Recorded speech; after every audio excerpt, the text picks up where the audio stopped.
to tell a client today that she couldn't use child support to qualify for the house she was purchasing. She was pretty bummed out about it.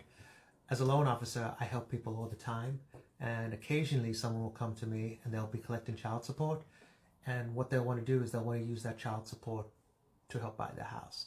But there's real weird rules about this, and if you don't know them, then you can kind of get tripped up. So the first rule, which is probably the most important rule and affects the most people, is that child support is only eligible to be used if you have 3 years left. So what does that really mean in practicality?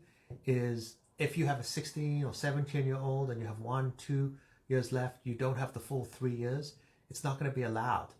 And a lot of times people come to me and they are really confused by that because they're going to get it for an extended period of time. Sometimes they'll even say to me, well, the spouse is going to pay beyond 18, but that doesn't matter.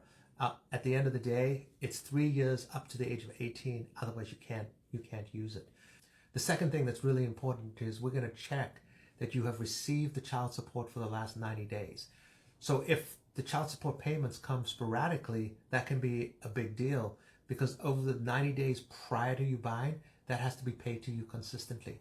In my borrower's case, her kids were about to turn 15 and the one was 16, and so we couldn't use the child support on either one of them, which was $2,700 a month. Made a big difference to her approval.